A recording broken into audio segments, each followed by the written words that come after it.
Okay, so this was originally going to be the beginning for my eventual review for Spider-Man Homecoming, except the more I thought about it, and the more I tried to condense everything that I wanted to convey in a smaller running time, I realized that it was going to take way too long before you actually got to the review.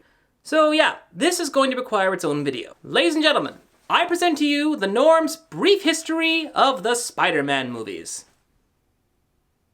I am such a nerd.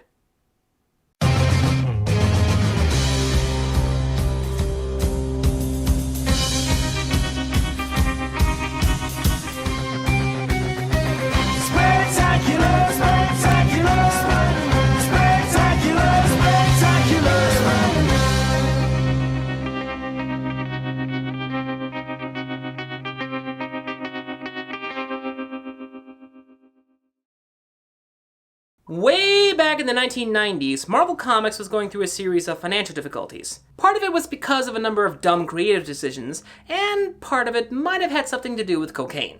And as the late great Robin Williams could have told them, here's a little warning sign if you have a cocaine problem. If on your tax form it says $50,000 for snacks, mayday! We still miss you, Mr. Williams. Anyway, as part of their overall plan to save themselves from bankruptcy, Marvel Comics started selling the movie rights of the various superhero characters to various movie studios. The X-Men went to 20th Century Fox, The Incredible Hulk went to Universal, and Spider-Man went to Sony, aka Columbia Pictures. Not long after that, Sony produced 3 Spider-Man movies directed by Sam Raimi, starring Tobey Maguire and Kirsten Dunst. The first movie was a fun introduction to the new world of Spider-Man, despite it being clunky and cheesy as hell. The second movie is regarded by many, including myself, as the best Spider-Man movie so far. And the third movie might have been good if Sony hadn't been acting like a spoiled brat demanding more sprinkles on their already perfectly made chocolate sundae. So after the unfortunate massive failure that was Spider-Man 3, Sony put Spider-Man on the back burner for a while and tried to figure out what to do with him next. That is until 2012 when this happened.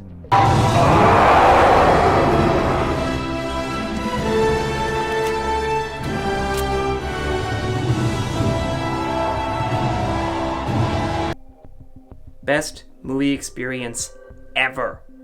So shortly after Marvel Studios had made $1 billion, every other movie studio who owned the movie rights to Marvel superheroes was thinking about one thing.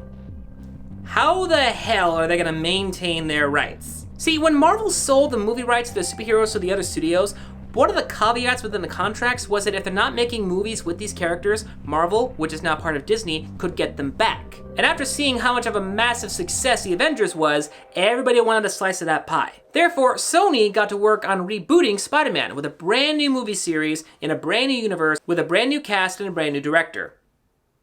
And boy, did they suck. Like, you know that urban legend about a world-renowned chef who was trying to recreate a McDonald's Big Mac without actually knowing its recipe? That's basically these movies in a nutshell. It was quite literally, at least for me, the first time I'd ever seen a film that was solely produced to fill out a balance sheet. Now, some people did like the Amazing Spider-Man series, and to those of you who did, I'm happy for you. I do not hold it against you. I just personally didn't really like it. Not because of Andrew Garfield, he was actually an awesome Spider-Man, despite him having the Edward Cullen hair. And most definitely not because of the suit, even though it looked ugly as hell in the first movie. Seriously, look at that!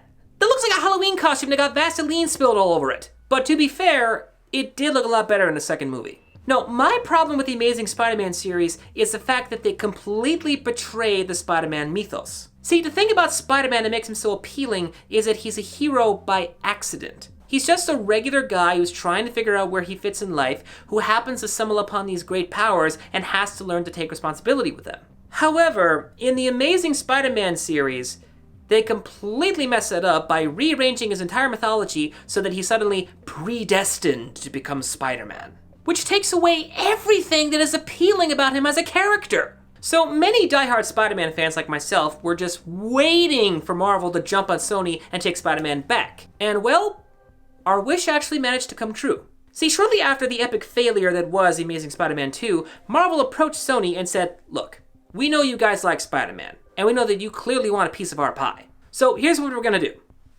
We're gonna let you keep Spider-Man. You can keep producing his movies, and you can keep using your own people to make said movies. However, you have to let us include Spider-Man in the MCU, and you have to let us have more creative control in your own movies. And in exchange, we won't take any of the profit from Spider-Man's individual movies. And to be fair, you guys have to agree to not take any of our profit from any of our movies that include Spider-Man. Sony thought about it for a while and basically said, yeah, okay. Thus began a brand new beginning for Spider-Man in movies. And fans were overjoyed and reassured to see that Spider-Man was finally going to get the proper treatment he deserved when he made his debut in Captain America: Civil War. And in less than 10 minutes of screen time, Marvel did better with Spider-Man on the big screen than Sony did in 5 movies. Will Spider-Man Homecoming be the actual home run we've all been waiting for? Well, tune in later on this week and we'll find out together.